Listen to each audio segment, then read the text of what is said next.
नमस्कार, मैं हूं आपके साथ सोनम राबरन की शुरुआत करेंगे। मुंगेली जिले के लोरमी वन परिक्षेत्र के अंतर्गत ग्राम कंचनपुर में एक तेंदुए का शव मिलने से क्षेत्र में हड़कंप मच गया है। तेंदुए की मौत किन परिस्थितियों में हुई है, इसका खुलासा अभी नहीं हो पाया है। घटना की जानकारी मिलते ही वन विभाग की टीम मौके पर पहुंची और शव को कब्जे में लेकर जांच शुरू कर दी। स्थानीय ग्रामीणों के अनुसार तेंदुए का शव गांव के समीप देखा गया है, जिसके बाद तत्काल वन विभाग को सूचना दी गई है। वन अमले ने घटनास्थल का निरीक्षण कर आवश्यक साक्ष्य जुटाए हैं। तेंदुए की मौत के कारणों का पता लगाने के लिए पोस्टमार्टम कराया जा रहा है। ग्रामीणों का कहना है कि क्षेत्र में वन जीवों की गतिविधियां लगातार देखी जा रही है। ऐसे में तेंदुए की मौत की चिंता का विषय बन गया है। वन विभाग के अधिकारियों का कहना है कि पोस्टमार्टम रिपोर्ट आने के बाद ही मौत के वास्तविक कारणों का खुलासा हो सकेगा। फिलहाल मामले की हर पहलू से जांच की जा रही है।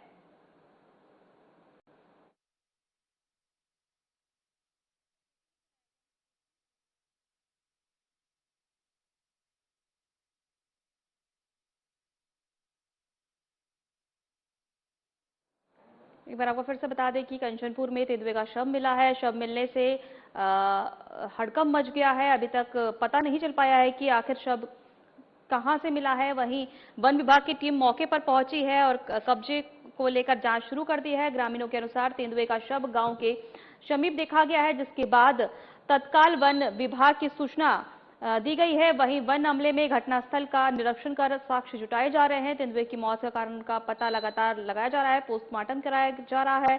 ग्रामीणों का कहना है कि क्षेत्र में वन जीवों की गतिविधियां लगातार देखी जा रही है। ऐसे में तेंदुए की मौत चिंता का विषय बन गया है। वन विभाग के अधिकारियों का कहना है कि पोस्टमार्टम रिपोर्ट आने के बाद ही मौत के वास्तविक कारणों का खुलासा हो सकेगा। वहीं फिलहाल मामले की हर पहलू से जांच की जा रही है।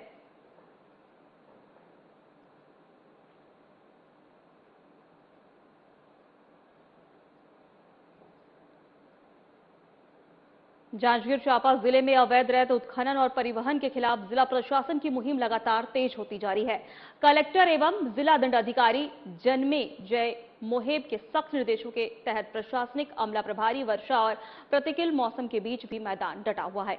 इसी कड़ी में तहसील बहमानिडी क्षेत्र में अवैध रूप से रेत परिवहन कर रहे एक हाईवा वाहन को लगभग 15 घन मीटर रेत सहित जब्त किया गया है। प्राप्त जानकारी के अनुसार कलेक्टर के निर्देश एवं अनुविभागीय अधिकारी चांपा पवन को शाम के मार्गदर्शन में तहसील बमनडीह क्षेत्र में अवैध रेत उत्खनन और परिवहन और भंडारण के विरोध में खास अभियान संचालित किया जा रहा है।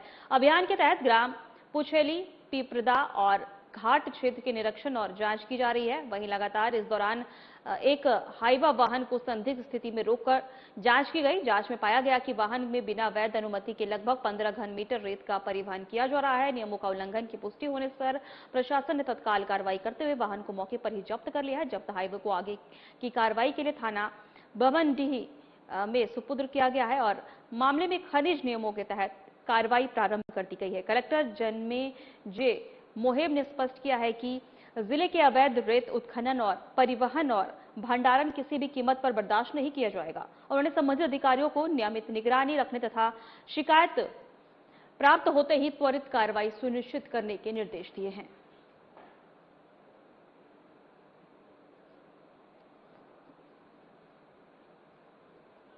सूरजपुर जिले के नवगठित नगर पंचायत शिवनंदनपुर में शपथ ग्रहण समारोह को लेकर खींचातान शुरू हो गई है, जहां भाजपा और कांग्रेस के बीच इसको लेकर राजनीतिक घमासान मचा हुआ है और दोनों पार्टियां आमने सामने नजर आ रही है। वहीं कल होने वाली शपथ ग्रहण समारोह में प्रदेश के मुखिया और सीएम विष्णुदेव साय मौजूद रहे वाले हैं। ऐसे में कांग्रेस ने कार्यक्रम से अलग शपथ ग्रहण की बात कही है। दरअसल शिवनंदपुर चुनाव में अध्यक्ष समेत 7 बीजेपी पार्षद विजयी हुए, तो वहीं कांग्रेस के 8 पार्षद भी जीत कर आए हैं। ऐसे में कांग्रेस ने कार्यक्रम का विरोध करते हुए एसडीएम को ज्ञापन सौंपकर अलग से शपथ ग्रहण करने की बात कही। मामले को लेकर कांग्रेस के जिला महामंत्री संजय डीसी ने कहा कि 8 पार्षद कांग्रेस के विजय हुए हैं, लेकिन कांग्रेस के किसी भी बड़े लीडर का कार्यक्रम के आमंत्रण पत्र के नाम नहीं है। अवहेलना के कारण कांग्रेस अलग से नगर पंचायत में शपथ ग्रहण कार्यक्रम करेगी।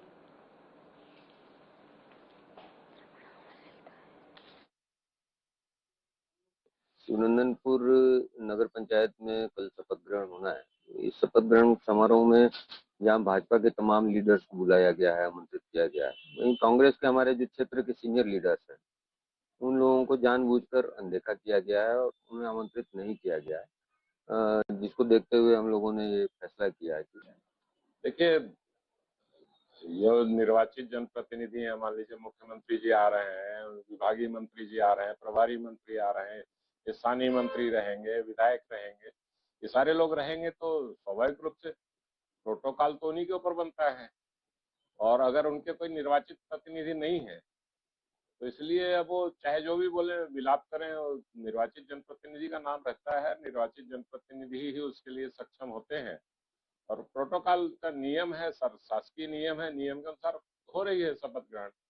उन लोगों को अब अलग शपथ ग्रहण लेना है तो ले, उसकी कोई वो बात नहीं है, लेकिन जो नियम है, सरकार नियम से चल रही है और नियम से उन्होंने तय किया है और नियम से ही होगा।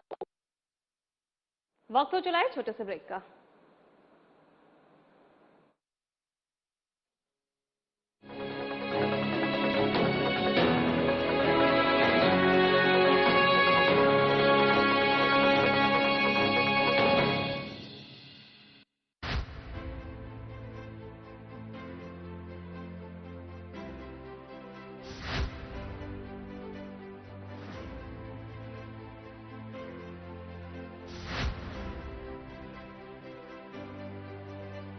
विजन 2047 की बात करते हैं। हाँ, पिक्चर पूरी बाकी है तो बहुत देश को आगे ले जाना है। वो तो ये था कि शतरंज की बिसात बिछाई जाती थी कि किस तरह से बिसात बिछाई जाए कि हम सामने वाले को पटका नहीं देते, लेकिन आजकल गुगली फेंका जा रहा है बहुत ज्यादा।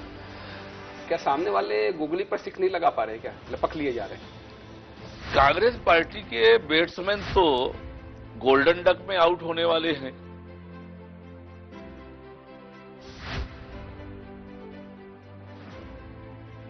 दर्शकों के लिए कुछ लाइनें जो आप बता सके, कह सके। चल संगी जुर मिल कमा बोरे करम खुल गे, पथरा मा पानी ओगराबो, धरती में सोना उपजाबो। 2014 के बाद से भारतीय राजनीति को किस तरह से देखते हैं? 2014 के बाद से इस देश में उन्नति का, तरक्की का, इस देश के लोगों के जीवन स्तर को ऊंचा उठाने का, गांव, गरीब, किसान, युवा, महिलाएं, इनके जीवन में कैसे खुशहाली ला सकती है, अगर ये एजेंडा पहली बार तय किया है तो मोदी जी ने तय किया है।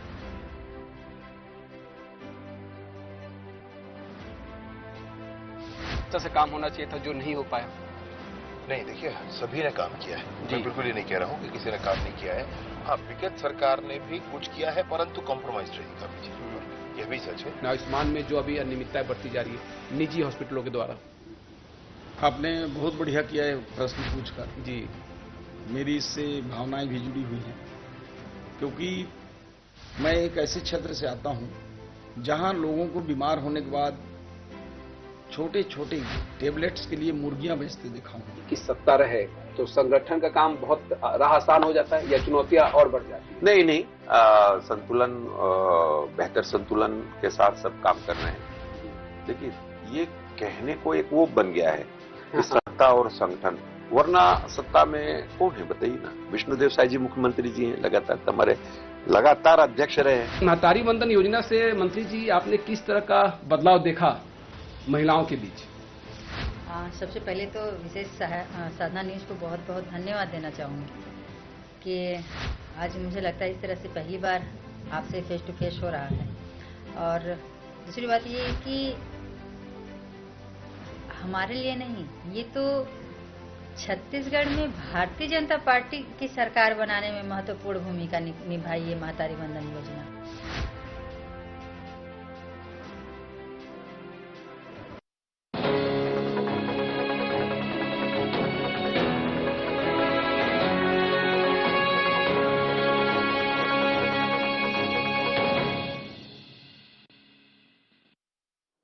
ब्रेक के बाद आपका स्वागत है। खबरों में आगे बढ़ेंगे। बलरामपुर में नए शिक्षा सत्र की शुरुआत के साथ ही स्कूलों की व्यवस्थाओं और शिक्षा की गुणवत्ता को लेकर जिला प्रशासन सक्रिय नजर आया।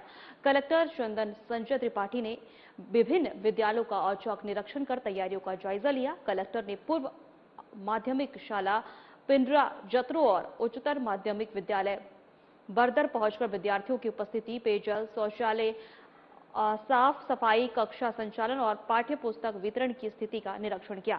इस दौरान उन्होंने विद्यार्थियों से संवाद कर उनके लक्ष्य, सपनों और रुचियों के बारे में जानकारी ली और उन्हें अनुशासन और नियमित अध्ययन के जरिए अपने लक्ष्य हासिल करने के लिए प्रेरित किया। निरीक्षण के दौरान कलेक्टर ने शिक्षकों को निर्देश दिए कि वे केवल पाठ्यक्रम पूरा करने तक सीमित न रहें, बल्कि बच्चों के सर्वांगीण विकास, आत्मविश्वास बढ़ाने और उनकी सीखने की क्षमता को मजबूत करने पर भी खास ध्यान दें। साथ ही स्मार्ट क्लास और डिजिटल शिक्षण संसाधनों के प्रभावी उपयोग के निर्देश देते हुए गुणवत्तापूर्ण शिक्षा सुनिश्चित करने पर जोर दिया है।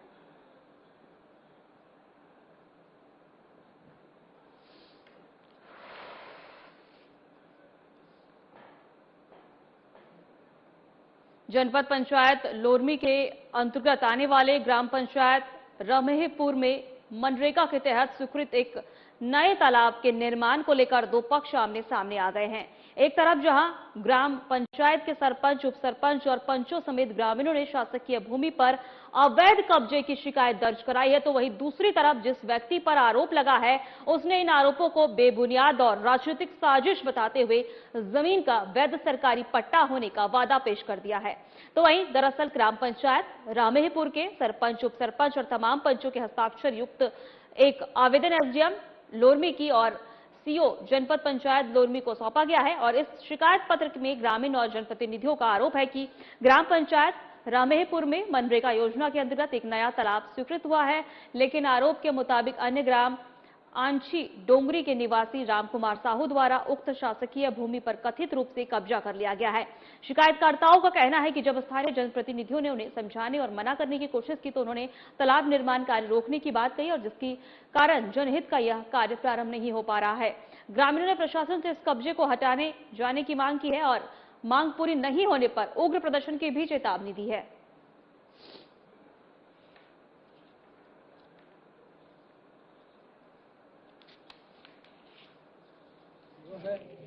वहाँ पर हम लोग काम करने के लिए जाते हैं, पूरा ग्रामीण जो मनरेगा के तहत तालाब हुआ उसमें वो लड़ाई झगड़ा, वाद विवाद, डंडा, लाठी और वो करेंट आने के सब व्यवस्था से करेंट वगैरह सब लगाते हैं खलने वाले को और कोई अपना कार्य करने नहीं देते इनको, मजदूर लोगों को। रामेहपुर में तालाब स्वीकृति मिली हुई है शासन से और उक्त जमीन को पास के ही गांव के आछी डोंगरी के किसी रामकुमार साहू के द्वारा कब्जा कर लिया गया है। जब उसमें मनरेगा के तहत गांववासी काम करने के लिए जाते हैं तो विवाद की स्थिति वहां पे उत्पन्न की जाती है। बलाद, डंडा, लाठी और आज तो वीडियो दिखा रहे थे करंट लेके दौड़ा रहा था वो आदमी। तो इस प्रकार से जो शासन की योजना है उसका लाभ कैसे मिलेगा लोगों को? रामेहपुर एन के ग्रामीणों का एक डेलीगेशन आया हुआ था, उन्होंने इस संबंध में शिकायत किया है कि वहाँ जो तालाब जो खुदा है, जो मनरेगा के तहत जो है स्वीकृत हुआ है, वहाँ पे उस तालाब पे किसी अन्य ग्राम का जो आठी डोंगरी का है, किसी रामकुमार साहू द्वारा उस जगह पे कब्जा कर लिया गया है। तो उस संबंध में उन्होंने ये कहा है कि जब भी ये वहाँ पे जाते हैं, वहाँ पे काम करने जाते हैं, तो रामकुमार साहू द्वारा उनके साथ अभद्र व्यवहार किया जाता है, उनको भगा दिया जाता है। तो मैंने इस संबंध में जनपद पंचायत के सीओ से रिपोर्ट मांगी है, रिपोर्ट तलब किया है और इस संबंध में जैसे ही रिपोर्ट प्राप्त होती है हम वहाँ पे मौके पे जाके विधिवत वैधानिक कार्रवाई करेंगे। खबरों में आगे बढ़ेंगे। लोरमी नगर पालिका के मुख्य पानी टंकी के सप्लाई वाल्व में खराबी आने से पानी सप्लाई पूरी तरह प्रभावित हो गई है। सप्लाई के लिए टंकी में भरा गया 5 लाख लीटर पानी वाल्व लीकेज की वजह से टंकी से पूरी तरह बह गया है, जिससे आसपास के घरों में, सड़कों और स्कूलों में 2 फीट तक पानी भर गया है। वहीं वार्ड क्रमांक 6 में स्थित पानी टंकी के आसपास बसे लोगों में अफरा तफरी मच गई है, माहौल हो गया है और वहीं 5 लाख लीटर पानी टंकी निकलने से पानी सैलाब हर तरफ नजर आ रहा है। वहीं नगर के 8 वार्ड में सुबह से ही पीने के पानी सप्लाई नहीं हो सकी है, जिसके चलते नगर के लगभग 8,000 से अधिक लोग सीधे तौर पर प्रभावित हुए हैं। मामले में लोरमी नगर पालिका के जल संसाधन विभाग के सभापति का कहना है कि वाल्व में लीकेज की वजह से ये समस्याएं हैं, जिसे जल्द ही दूर करने का प्रयास किया जा रहा है।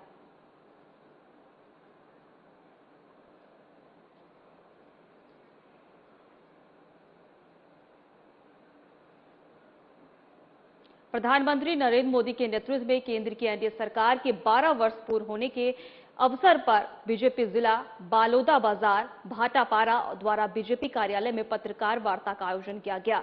पत्रकार वार्ता को संबोधित करते हुए बीजेपी प्रदेश प्रवक्ता केदारनाथ गुप्ता ने कहा कि 2014 में जब प्रधानमंत्री नरेंद्र मोदी ने देश की बागडोर संभाली थी, तब भारत दुनिया की 11वीं अर्थव्यवस्था था। आज हम 5वीं सबसे बड़ी अर्थव्यवस्था है, तीसरे बनने की और अग्रसर है और 12 साल भारत का इतिहास स्वर्णिम काल है। केदारनाथ गुप्ता ने कहा कि मोदी सरकार ने अंत्योदय के मंत्र को धरातल पर उतारा है। गरीब कल्याण की बात हो तो 80 करोड़ लोगों को मुफ्त राशन, 4 करोड़ से अधिक पीएम आवास, 12 करोड़ शौचालय, 10 करोड़ उज्ज्वला गैस कनेक्शन दिए हैं। वहीं बीजेपी के वरिष्ठ नेता शिवरतन शर्मा ने कहा कि प्रधानमंत्री मोदी ने देश की राजनीति की दिशा में और दशा दोनों में बदल दी है। पहले योजनाएं कागजों पर बनती थी, अब सीधे गरीब के घर तक पहुंचती है। छत्तीसगढ़ और भाटापारा की जनता ने भी इसका लाभ उठाया है।